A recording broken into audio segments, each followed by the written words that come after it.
گھر کے اندر ایک یہودی ہمسایہ ہے، اس کی کھجور اندر میرے گھر میں لٹکی ہوئی ہے، رات کو ہوا چلتی ہے، کھجوریں ٹوٹ کر گر جایا کرتی ہیں، میں دوڑ کر اپنے گھر جاتا ہوں تاکہ سمیٹ کر واپس اس کے گھر ڈال دوں، کہیں میرے بچے نہ کھا لیں۔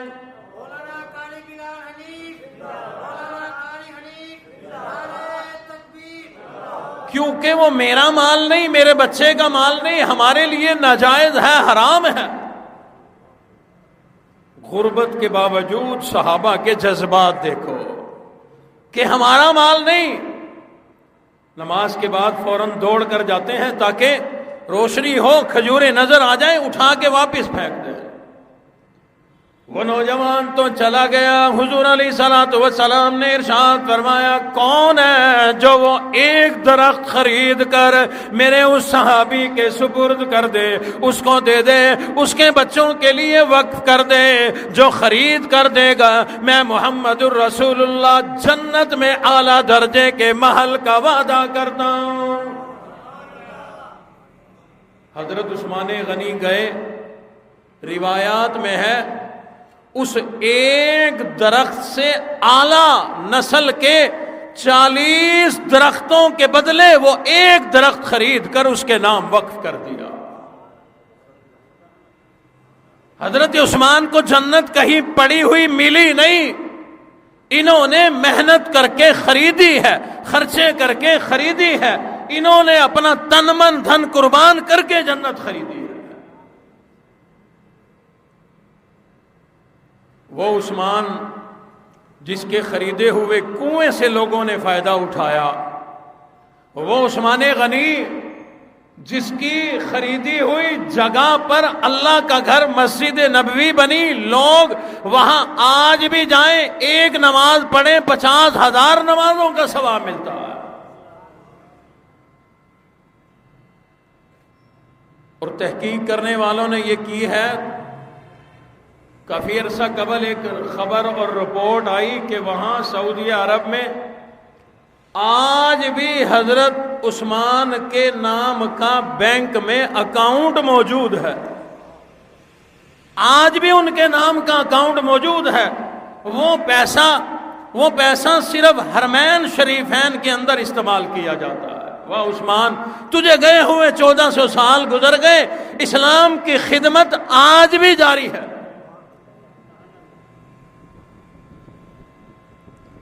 اور ایسا آدمی اچھا نہیں لگا کرتا کچھ لوگوں کو۔ 1400 سال ہو گئے حضرت عثمان غنی کو شہید ہوئے، دنیا سے رخصت ہو گئے، جنت البقیع میں جنت میں آرام فرما ہے۔ آج بھی کئی لوگ اپنے اس بغض کا، حسد کا اور اپنے دل میں چھپی وہ عداوت اور دشمنی کا آج بھی اظہار کر دیتے ہیں۔ حضرت عثمان کو آج برا بھلا کہتے ہیں، وہ برا بھلا کہنا، وہ گالیاں حضرت عثمان کو جنت البقیع میں جا کے لگیں گی؟ نہیں، اپنے ہی چہرے پہ آتا ہے، آسمان پہ تھوکا ہوا۔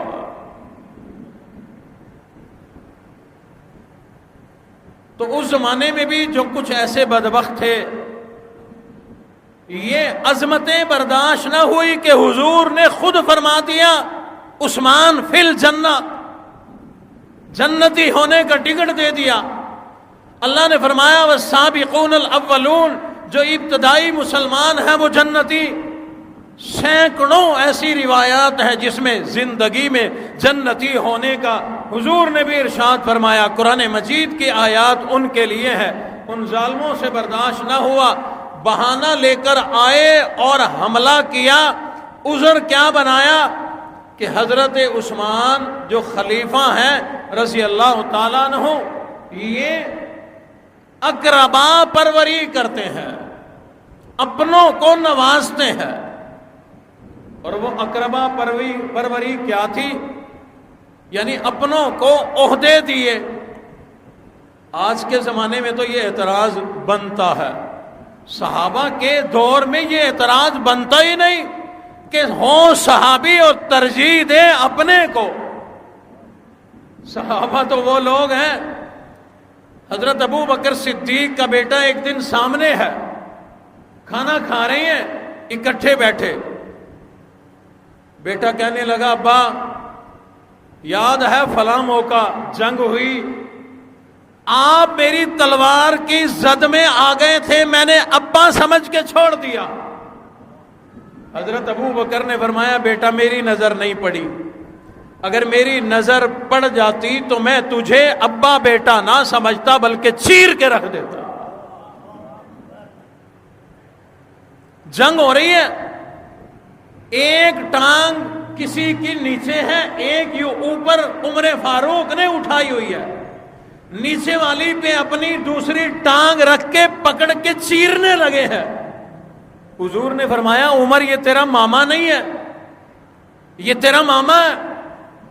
عرض کر دیا کہ یہ نانے مامے یہ پہلے تھے, اب ریت بدل گئی, رسم بدل گئی, رواج بدل گیا, میں آپ کا غلام بن گیا, یہ آپ کے دشمنوں میں شامل ہے. جب یہ میرا ماما ہو کر اسلام قبول نہیں کرتا, آپ کی مخالفت میں لڑنے کے لیے دشمنی میں آیا کرتا ہے, جو آپ کا نہیں وہ میرا نہیں, چیر کر دو ٹکڑے کر دیے.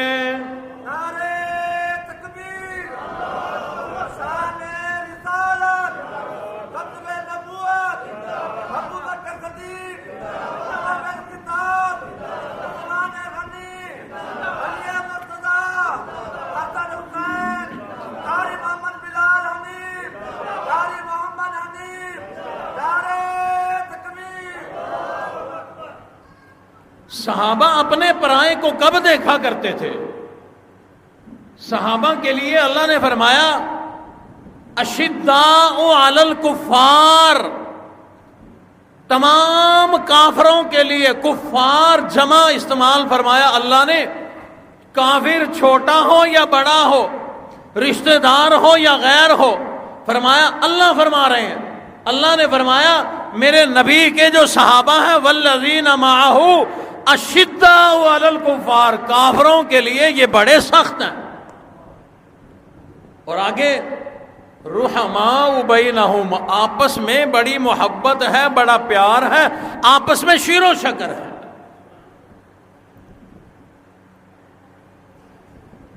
تو انہوں نے کہا اقربا پروری اپنوں کو نوازتے ہیں. بھئی وہ کیسے؟ کہا چھوٹے چھوٹے لڑکے گورنر مقرر کر دیے, نوجوان لڑکے گورنر مقرر کر دیے, ہم جیسے بابے یوں ہی پھر رہے ہیں. کہنا چاہیے تھا حضرت عثمان کو کہ بابوں کو ہر زمانے میں یوں ہی پھرنا چاہیے. ریٹائرمنٹ اسی لیے دی جاتی ہے, جسم کمزور, عقل کمزور, زبان کمزور, دماغ کمزور, ہر چیز کمزور ہو جاتی ہے. لیکن حضرت عثمان غنی رضی اللہ تعالیٰ عنہ نے ارشاد فرمایا لوگوں, میں نے اگر نوجوانوں کو گورنر مقرر کیا تو کون سی نئی بات ہے؟ امام الانبیاء نے بھی تو حضرت اسامہ نوجوان کو گورنر مقرر کیا تھا, انہیں عہدہ دیا تھا. میں نے غلط نہیں کیا بلکہ میں نے تو امام الانبیاء کی سنت کو زندہ کیا ہے. کئی انہوں نے عذر بنائے, جب بات نہ بنی تو یہ لوگ جو 3 شہروں سے آئے تھے, ایک مصر سے آیا, اپنے ساتھ 1000 لوگوں کو لایا, ایک کوفہ سے آیا 1000 بندے ساتھ لایا, ایک بصرہ سے آیا 1000 بندے ساتھ لایا. 3000 لوگوں نے آ کر حضرت عثمان غنی کے گھر کا گھیرا ڈال لیا. اب چاہیے تھا کہ دروازے سے اندر جائیں حملہ کرنے کے لیے. وہ لوگ 3000 لوگ دروازے کی طرف سے جانا بھی چاہتے تھے کیونکہ آسان تھا, جو بھی دروازے کی طرف سے آتا دیکھتا کہ شیر کے بچے کھڑے ہیں تو وہ وہاں سے پیچھے ہٹ جاتا. ایک شیر نے اپنے 2 بچے وہاں کھڑے کر دیے تھے. اس شیر کا نام ہے شیر خدا علی المرتضیٰ رضی اللہ تعالیٰ عنہ. اور انہوں نے اپنے دونوں بیٹے، دونوں شہزادوں حسنین کریمین حضرت حسن اور حضرت حسین رضوان اللہ تعالیٰ عنہ مجمعین کو وہاں دروازے پر کھڑا کر دیا. فرمایا او میرے بیٹو، تمہاری جان جاتی ہے چلی جائے لیکن اپنے چچا عثمان کی حفاظت کرنا. وہ 3000 لوگ دروازے کے راستے سے اندر جانا چاہتے تھے لیکن شیر کے بیٹوں نے وہاں سے جانے نہیں دیا، بلکہ وہاں سے جانے کی جرت نہ ہوئی. بالآخر یہ ظالم لوگ پیچھے کی دیوار سے گزر کر اندر داخل ہو گئے، حضرت عثمان کے قریب آ گئے، ظلم کیا، زیادتی کی. کس انداز کے اندر؟ ایک ظالم نے تلوار کا وار کیا حضرت عثمان پر، لیکن حضرت عثمان کی اہلیہ حضرت نائلہ نے اپنا ہاتھ آگے کر دیا جس سے ان کی ہاتھوں کی انگلیاں کٹ گئی. حضرت عثمان نے انہیں بددعا دے دی، تو نے میرے حرم پہ حملہ کر دیا، میری بیوی پر حملہ اور زخمی کر دیا، اللہ رب العزت تجھے تباہ و برباد کر دے. یہی آدمی آگے بڑھا، حضرت عثمان پر حملہ پہلا کیا. حضرت عثمان نے اپنا ہاتھ آگے بڑھایا، حضرت عثمان کے ہاتھ پر وار کیا، ہاتھ کٹ گیا.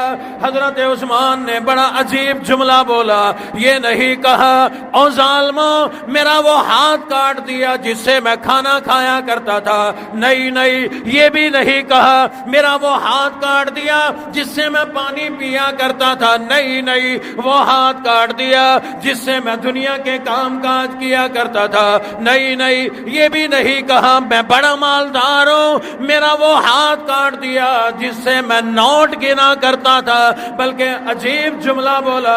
فرمایا او لوگوں افسوس ہے تم لوگوں پر، تم نے میرا وہ ہاتھ کاٹ دیا جس سے میں قرآن لکھا کرتا تھا، جس سے میں وحی کی کتابت کیا کرتا تھا، میرا وہ ہاتھ کاٹ دیا تم نے. ان ظالموں پر اس جملے کا کوئی اثر نہ ہوا. آنکھوں پہ کیونکہ پٹی بندھی ہوئی ہے، دماغ ان کا سن ہے، دشمنی کے اندر، دشمنی دل و دماغ کے اندر بھری پڑی ہے. ان ظالموں نے 9 وار اور کیے، حضرت عثمان غنی کو شہید کر دیا. جب حضرت عثمان کے اس دست مبارک کو کاٹا گیا اس وقت حضرت عثمان کا بڑا دل دکھا. جو جملہ فرمایا میرا وہ ہاتھ جس ہاتھ سے میں نے قرآن لکھا، اس ہاتھ سے مجھے بڑی محبت تھی، میرا وہ ہاتھ جو امام الانبیاء کے دست مبارک کو لگا کرتا تھا، مجھے اس ہاتھ سے بڑی محبت تھی، میرا وہ ہاتھ کاٹ دیا. رب کے سامنے جھولی پھیلائی، مولا اس نے میرے اوپر ظلم کیا، میرا ہاتھ کاٹ دیا، مولا اس کے ہاتھوں کو توڑ دے، اس کے پیروں کو توڑ دے، اس کو اندھا کر دے، اس کو جہنم میں ڈال دے. اللہ اکبر. میں پہلے عرض کر چکا ہوں اللہ جس بندے سے محبت کرتے ہوں اس زمانے میں یا آج کے زمانے میں، اسے کوئی تکلیف پہنچائے، اس پر کوئی ظلم کرے، وہ خاموش ہو جائے تو ہو جائے، وہ اللہ جو اس سے محبت کرتا ہے وہ خاموش نہیں بیٹھتا. حضرت ابو قلابہ رضی اللہ تعالیٰ عنہ فرماتے ہیں میں سفر پہ تھا، شام کی سرحد پر ایک آدمی ملا. ایسے وہ آدمی یوں اپنے پیٹ کے بل، منہ کے بل گھسٹ گھسٹ کے چل رہا تھا اور کہہ رہا تھا ہائے افسوس میرے لیے جہنم ہے، ہائے افسوس میرے لیے جہنم ہے. حضرت ابو قلابہ فرماتے ہیں میں اس آدمی کے قریب چلا گیا، میں نے کہا او اللہ والے اپنے آپ کو خود جہنمی کیوں کہتا پھرتا ہے؟ کہنے لگا کہ دیکھ میری حالت تو دیکھ.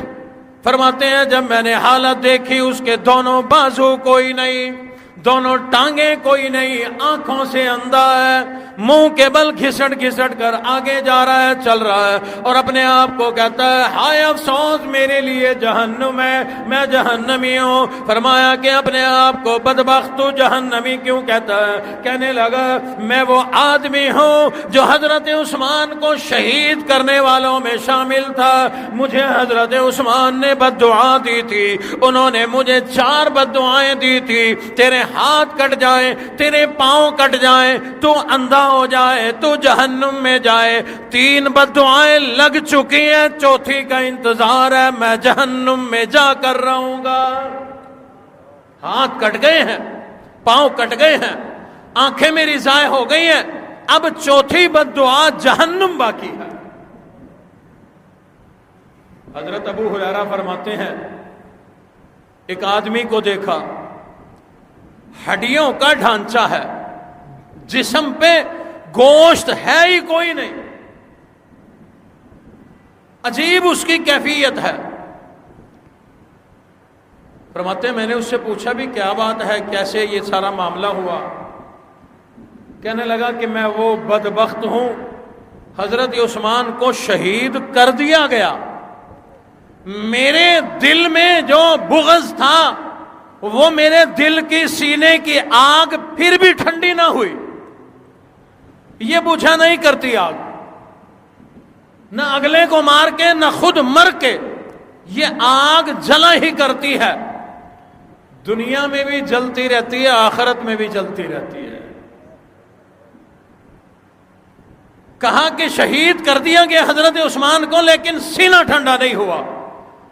میں نے شہادت کے بعد جا کر حضرت عثمان کی پسلیاں توڑ دی تھی، اپنے سینے کو اور ٹھنڈا کرنے کے لیے۔ یہ اس کا نتیجہ ہے کہ اس دن سے میرے جسم کا اندر ہی اندر ہڈیاں ٹوٹنی شروع ہو گئی ہیں اور جسم گلنا شروع ہو گیا۔ جتنے بھی لوگ حضرت عثمان کی شہادت میں شریک تھے، اللہ نے چن چن کر انہیں ذلیل و رسوا کیا، تباہ و برباد کیا، ایک ایک کو اللہ نے ختم کر دیا۔ اور یہ سب کچھ اس وجہ سے ہوا کہ اللہ کو بھی حضرت عثمان سے بڑی محبت ہے، اللہ کو بھی حضرت عثمان سے بڑی محبت ہے۔ ہم لوگ بھی کوشش کریں ان لوگوں میں، اس جماعت میں شامل ہو جائیں کہ اللہ ہم سے محبت کرے، اللہ ہم سے محبت کرے۔ اس کا طریقہ اللہ نے قرآن مجید میں ہمیں بتلا دیا، حضور علیہ السلام نے ہمیں بتلا دیا۔ حضور نے فرمایا میرے صحابہ سے محبت کرو، میرے اہل بیت سے محبت کرو، ایک ایک صحابی، ایک ایک اہل بیت جنتی۔ اور اگر کوئی جنتی آدمی سے محبت کرے تو اللہ اس بندے کی لاج نہیں رکھیں گے کہ یہ جنتی سے محبت کیا کرتا تھا، اللہ اس محبت کے نتیجے میں تجھے بھی جنت میں پہنچا دیں گے۔ اس لیے اللہ رب العزت نے ارشاد فرما دیا فَإِنْ آمَنُوا بِمِثْلِ مَا آمَنْتُمْ بِهِ فَقَدِ اهْتَدَوْا۔ اور لوگوں دنیا کی بھی آخرت کی بھی اگر کامیابی چاہتے ہو، فرمایا میرے محبوب نبی کے صحابہ سے محبت کرو، اپنی زندگی ایسی بناؤ جیسی صحابہ نے بنائی، اپنا ایمان ایسا بناؤ جیسا صحابہ نے بنایا، اپنی تمام تر زندگی کے معاملات ایسے بناؤ جیسے صحابہ نے بنائے۔ جب ایسا ایمان بناؤ گے، ایسی زندگی بناؤ گے، فَإِنْ آمَنُوا بِمِثْلِ ما آمنتم به، جب میرے نبی کے صحابہ جیسا ایمان بناؤ گے تو پہلا انعام ملے گا فقد اہتدوا، تم ہدایت یافتہ بن جاؤ گے۔ نعرہ تکبیر، شان رسالت، ختم نبوت، صحابہ کرام، شہداء کرام، آل بیت، قاری محمد بلال حنیف، قاری محمد حنیف، نعرہ تکبیر۔ تو یہ صحابہ کرام حضور نے فرمایا یہ روشن ستارے ہیں، یہ روشن ستارے ہیں۔ فرمایا جو کسی ایک صحابی کے بھی پیچھے پیچھے اس کے نقشے قدم پر، سادہ لفظوں میں کہوں، فرمایا اگر کسی کو حضرت ابو بکر سے محبت ہو جائے، محبت میں حضرت ابو بکر کی طرح دین کے لیے مال قربان کرنے والا بن جائے، حضرت عمر سے محبت ہو جائے، اس محبت میں وہ عدالت میں سچ لکھنے والا بن جائے، حضرت عثمان غنی سے محبت ہو جائے، ان کی طرح اللہ کے نام پر مال لٹانے والا بن جائے، شیر خدا کی طرح جرت مند استقلال والا بن جائے، کسی ایک صحابی کی خوبی کو اگر کوئی اپنا لے گا تو اللہ فرماتے ہیں اس کا بیڑا پار ہو جائے گا۔ اگر دنیا آخرت کی کامیابی مقصود اور مطلوب ہے تو یہ صحابہ کی جو زندگی کے واقعات 1400-1500 سال گزر گئے، اللہ نے محفوظ کیے ہوئے ہیں، قیامت تک یہ واقعات یوں ہی سنے سنائے جائیں گے، اور اس لیے بھی سنے سنائے جائیں گے۔ حضور نے فرمایا کہ لوگوں آپس میں بیٹھ کر میرے صحابہ کا اچھے لفظوں میں تذکرہ کیا کرو، ذکر خیر کیا کرو۔ آقا اس سے ہمیں کیا فائدہ ملے گا؟ ہمارا ٹائم تو ضائع نہیں ہو جائے گا۔ فرمایا ٹائم ضائع تو کیا، ٹائم تمہارا اتنا قیمتی بنے گا تم اپنے اللہ کو پسند آ جاؤ گے۔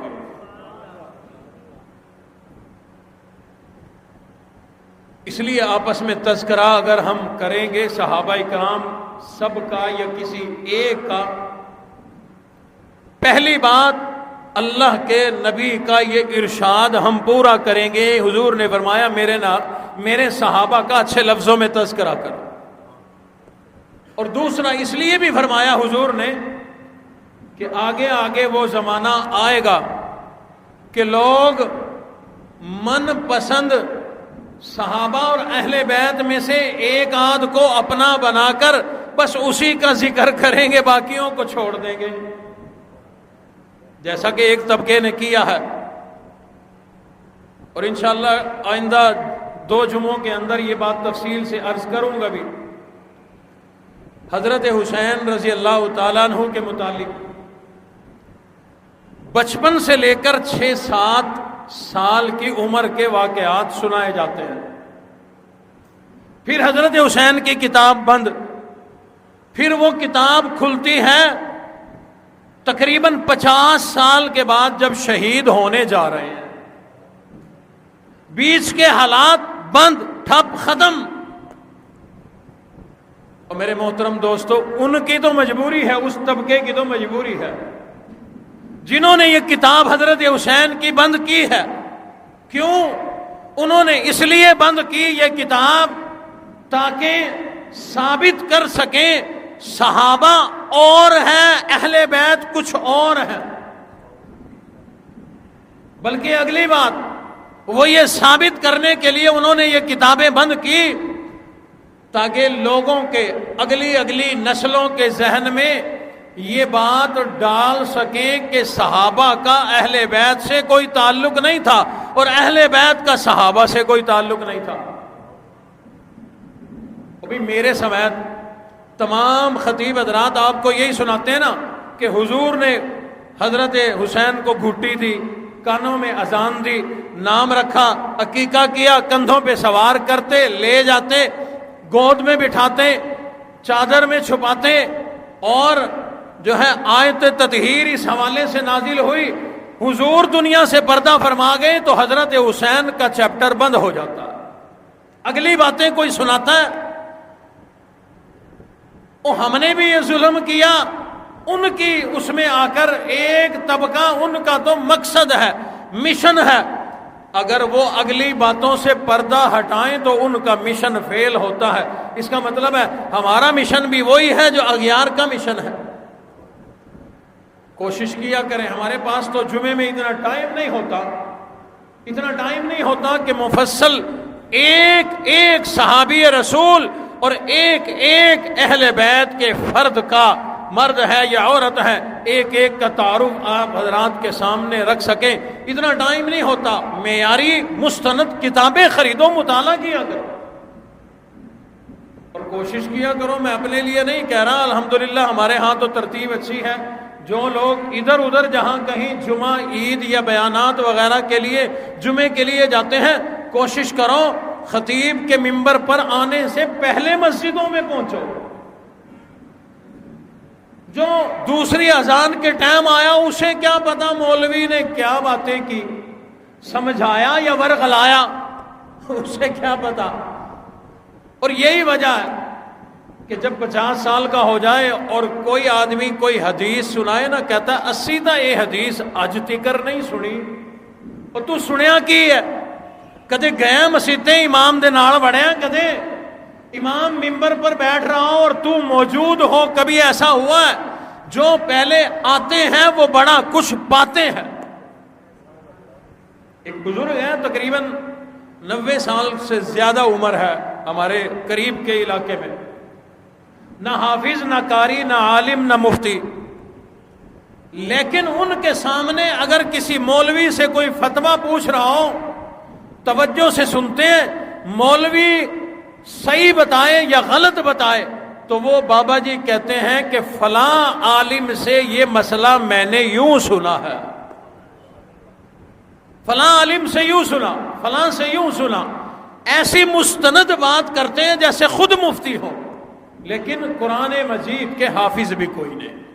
علماء کے پاس بیٹھنے سے اور مساجد میں جلدی جانے سے یہ فائدہ ہوتا ہے کہ کبھی کسی صحابی کی عظمت، کبھی کسی اہل بیت کے خاندان کے کسی سادات خاندان کے فرد کی عظمت بتائی جائے گی، سنیں گے تو پتہ چلے گا تو کسی کے سامنے بول سکیں گے، ورنہ جب پتہ ہی کوئی نہیں۔ اور خاص طور پر ہمارے مسلک کا یہ المیہ ہے، ہم اپنے بچوں کو دین خود سکھاتے ہی نہیں۔ اگر کسی کو کہہ دو، کہتا جی میرا پتر مسیتے جاندہ ہے، اور مولوی سبق سنے، سبقی سنے، منزل سنے، تیرے بچے کو وضو سکھائے، غسل سکھائے، ناک صاف کرنا سکھائے، اٹھنا بیٹھنا سکھائے، یا دین کا عالم بنائے، پھر کہتے ہیں جی ماشاءاللہ اب گورنمنٹ نے اعلان کیا ہے کہ سکولوں کے اندر با ترجمہ قرآن پڑھایا جائے گا۔ اس اعلان کو سال ہو گیا، اپنے اپنے بچوں سے کسی ایک آیت کا ترجمہ تو سن کے دیکھو۔ ہم خوش ہیں کہ ہماری اولاد عالم، فاضل، قاری، عالم، مفتی بن رہے ہیں جی، بہترین تیار ہو رہے ہیں۔ محترم دوستو، کپڑے کی دکان پر اولاد کو بھیجو گے نا، جہاں یہ دکان بڑی اچھی ہے، بڑی مشہور ہے، رش بڑا رہتا ہے، جوتے یہاں سے لا، وہ 50 چکر بھی لگائے جوتا نہیں ملنے والا۔ کریانے کی دکان پہ بھیجو گے کہ سبزی یہاں سے لا، ساری زندگی جاتا رہے، ایک آلو نہیں ملے گا۔ سکول بھیج رہے ہو کہ ہمارا بچہ جو ہے وہاں سے دین پڑھ کے آئے گا، با ترجمہ قرآن پڑھ کے آئے گا۔ سکول والوں کا دماغ چلا ہوا ہے، دماغ خراب ہے، تیرے بچے کو با ترجمہ پورا قرآن پڑھا دیں اور اپنا کام چھوڑ دیں۔ تمہاری مرضی اس واویلے میں آ جاؤ، تمہاری مرضی اس دھوکے کو کھا جاؤ یا اس دھوکے کے پی جاؤ۔ الحمدللہ ہم لوگ اس دھوکے میں آنے والے کوئی نہیں۔ کوشش کرو اپنی اولاد کو دین کی موٹی موٹی باتیں خود بتاؤ، خود سکھاؤ، اور خود اس وقت سکھا سکو گے جب آپ کو خود پتہ ہوں گی۔ ایسے ماحول میں، ایسے مواقع جہاں کوئی جلسہ ہو، کوئی اس قسم کا کوئی اجلاس ہو، درس قرآن ہو، جمعے کی کوئی جو ہے نشست ہو، کوشش کیا کرو جلدی جایا کرو۔ میں یہاں نہیں بلا رہا، جہاں پڑھتے ہو وہاں جلدی جایا کرو، انشاءاللہ خالی واپس نہیں آؤ گے۔ اللہ رب العزت سے دعا ہے جو کچھ کہا سنا اللہ عمل کی توفیق عطا فرمائے۔ وآخر الدعوانا ان الحمدللہ رب العالمین۔ اللہم صلی علی سیدنا و مولانا محمد وبارک وسلم وصلو علیہ۔ اللہم اعنا علی ذکرک و شکرک و حسن عبادتک۔ ربنا آتنا فی الدنیا حسنہ وفی الآخرۃ حسنہ وقنا عذاب النار۔ مولا ہماری دنیا بھی اچھی بنا دے، آخرت بھی اچھی بنا۔ مولا ہمیں ایسے اعمال، ایسی نیکیاں کرنے کی توفیق عطا فرما کہ ہماری دنیا بھی اچھی بن جائے، آخرت بھی اچھی بن جائے۔ مولا دنیا آخرت کی کامیابی کامرانی نصیب فرما، دنیا آخرت میں عزت عطا فرما، دنیا آخرت کی ذلت اور رسوائیوں سے ہماری حفاظت فرما۔ رب کائنات ہم سب کے بگڑے کام بنا دے، مشکلوں کو آسان فرما دے۔ یا اللہ سب کے روزی رزق میں خیر و برکت وسعتیں عطا فرما۔ جہاں کہیں جس شکل میں بھی کوئی آدمی پریشان ہے مولا سب کی پریشانیوں کو اپنے فضل و کرم سے دور فرما کر عافیت والی، راحت اور سکون والی زندگی عطا فرما۔ بھائی عبد الرزاق صاحب لاہور کے ساتھی ہیں، ان کا عزیزوں میں کوئی بچہ ہے 4 مہینے کا، دل کا آپریشن ہوا ہے اور ابھی جو ہے وینٹیلیٹر پہ ہے، حالت جو ہے کچھ اچھی نہیں۔ صبح فون آیا دعاؤں کے لیے، کہہ رہے تھے اللہ اس بچے کو شفاء کاملہ عاجلہ مستمرہ نصیب فرمائے۔ اور بھائی عبد الرزاق صاحب کی بچی ہے، اس کی بھی کوئی ناک کی ہڈی کا مسئلہ ہے، ڈاکٹروں نے آپریشن بتایا، اللہ اسے بھی شفاء کاملہ عطا فرما۔ کئی سارے مریضوں نے دعاؤں کے لیے کہا، اللہ سب کو عافیت، تندرستی، صحت والی زندگی عطا فرمائے۔ بھائی مولانا عامر صاحب سرگودا سے تشریف لائے ہیں، اللہ رب العزت ان کا اس برستی بارش میں آنا اور ان محبتوں کو اپنی بارگاہ میں قبول فرما۔ اللہ رب العزت ان کو مزید اولاد کی دولت سے مالا مال فرمائے، اللہ ان کی اولاد میں برکتیں عطا فرمائے۔ ان کے ساتھ ایک ساتھی ہیں، اللہ رب العزت روزی رزق میں، کاروبار میں مزید برکتیں، رحمتیں، عافیتیں نصیب فرما۔ یا اللہ یہ برستی بارش میں اتنے سارے لوگ آج بھی یہاں پر آ گئے، مولا ان حضرات کو جزائے خیر عطا فرما۔ یا اللہ ان کی ان محبتوں کا صلہ میں کیا دوں گا، مولا یہ دین کے لیے آئے ہیں، دین کی محبت میں آئے ہیں، اللہ اپنی جناب سے ان کو اس کا صلہ، ان محبتوں کا صلہ دنیا میں برکت کی صورت میں عطا فرما، آخرت میں جنت کی صورت میں عطا فرما۔ حاجی عبد الوہاب صاحب کچھ مسائل ہیں عدالت میں، اللہ آسانی کا معاملہ فرمائے، اپنے فضل و کرم سے اللہ تمام معاملات کو آسانی کے ساتھ حل فرما۔ حاجی اصغر صاحب تشریف لائے ہیں، اللہ رب العزت جزائے خیر عطا فرمائے۔ بھائی ندیم صاحب، نوید صاحب، بھائی محمد علی، مرزا نعیم صاحب یہ ٹمبر کے ساتھی ہیں، اللہ رب العزت ان حضرات کے روزی رزق میں برکتیں، وسعتیں عطا فرمائے۔ بھائی تحسین صاحب اور اسی طرح بھائی صدیق صاحب، اللہ انہیں صحت، تندرستی، عافیت والی لمبی زندگی عطا فرما۔ بھائی فہیم صاحب، عبد الخالق صاحب، اللہ سب کو جزائے خیر عطا فرمائے۔ برادر محترم پروفیسر ڈاکٹر سفیان صاحب، اللہ رب العزت صحت، تندرستی والی لمبی زندگی عطا فرمائے اور اللہ ان کے اداروں کو مزید ترقی اور برکتیں عطا فرما۔ اور ان کے بڑے بھائی جان بھائی عظمت گمن صاحب، اللہ انہیں بھی صحت، تندرستی، عافیت والی لمبی زندگی دے، اللہ تمام مشکلوں کو آسان فرما، ہماری تمام دعاؤں کو شرف قبولیت عطا فرما۔ جتنے لوگ بے اولاد ہیں اللہ سب کو نیک، نرینہ، صالح اولادیں عطا فرمائے، جس کے ہاں بیٹا نہیں اللہ اپنے خزانوں سے بیٹے عطا فرما۔ ربنا تقبل منا انک انت السمیع العلیم وتب علینا انک انت التواب الرحیم۔ بھائی انتخاب عالم صاحب عرصہ دراز سے مسلسل جمعوں میں گرمی، سردی، بارش تشریف لاتے ہیں اور انہوں نے کچھ اسی بقرعید کے موقع پر ہی اپنے رب سے، اپنے حضور، اپنے نبی کی محبت میں جو ہے اپنا چہرہ نبی کی سنت سے سجایا ہے۔ اللہ رب العزت انہیں استقامت نصیب فرمائے، اللہ ان کا اس نیت کو جو ہے وہ استقامت بھی نصیب فرمائے اور اپنی بارگاہ میں شرف قبولیت بھی عطا فرما اور چہرے کی زینت کا سبب بنا، اور مولا اس کے ذریعے سے دنیا میں برکتیں اور آخرت میں جنتیں عطا فرما۔ وصلی اللہ تعالی علی خیر خلقہ محمد وعلی